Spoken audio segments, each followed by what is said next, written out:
அஸ்ஸலாமு அலைக்கும். நான் உங்கள் ஷிஃபா குக்கிங்லேருந்து பேசுகிறேன். இன்றைக்கி நம்ம என்ன ரெசிபி பார்க்க போகிறோன்னா, நல்ல ஒரு சத்தான முருங்கைக்கீரை முட்டை பொரியல் தான். இப்போ நம்ம தேவையான பொருட்கள் என்னன்னு பார்க்கலாமா?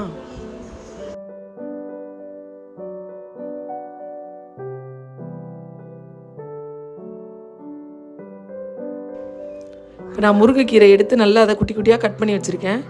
நல்ல கொழுந்து கீரையாக எடுத்திருக்கேன். இப்போ ஒரு பேனில் தேவையான அளவு எண்ணெய் சேர்த்துக்கிறேன்.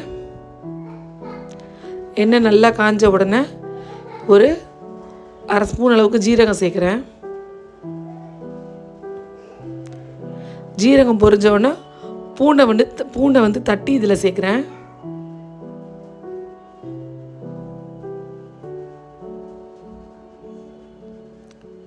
பூண்டு ஒரு நிமிஷம் எண்ணெயில் வேகட்டும். வெந்தக்கப்புறமா நம்ம வெங்காயத்தை சேர்க்குருவோம்.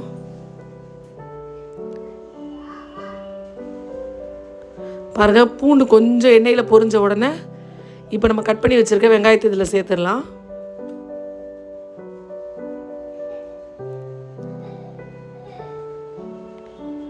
இதோட காஞ்ச மிளகாயும் நான் கிள்ளி சேர்த்துக்கிறேன்.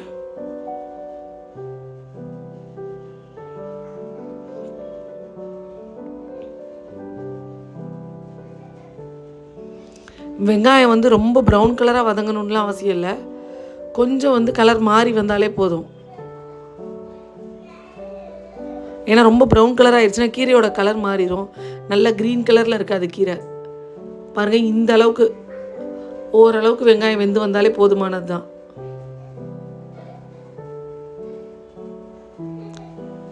நீங்கள் இதை ரொம்ப கருவை விட்டிங்கன்னா கீரையோட கலர் மாறிடும்.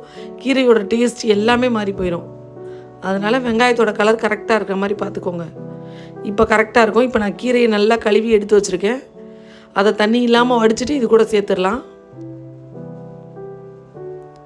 இப்போ கீரையை சேர்த்துட்டு எல்லாத்தையும் நல்லா பிரட்டி விடுறேன்.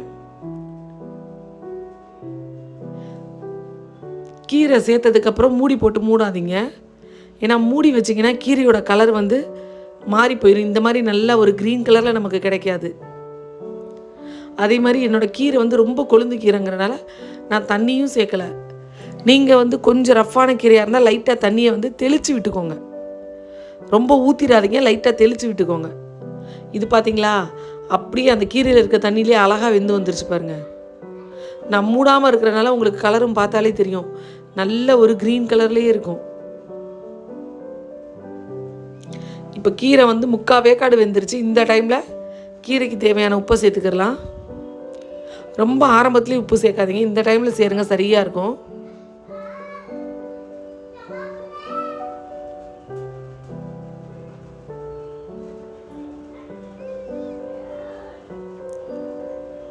இப்போ உங்களுக்கு பார்த்தாலே தெரியும், நல்லா கீரை ஒட்டாமல் அழகாக எண்ணெயாக பிரிஞ்சு நல்லா வந்துருச்சு பாருங்கள்.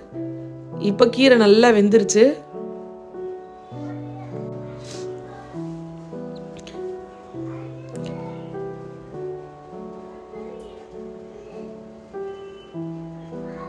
இப்போ லைட்டாக கீரை நீங்கள் முதல் டேஸ்ட் பண்ணி பார்த்துக்கோங்க. டேஸ்ட் பண்ணி பார்த்துட்டு தான் முட்டை ஊற்றணும்.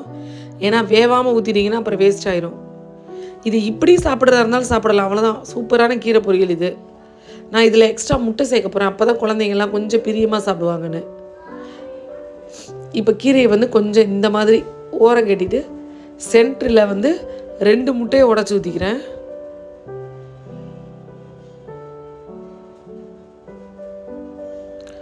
முட்டையை உடச்சி ஊற்றிட்டு முட்டையை லைட்டாக உடச்சி விட்டு ஒரு மிக்ஸ் மட்டும் பண்ணி விடுங்க. ரொம்ப போட்டு கிண்டாதீங்க.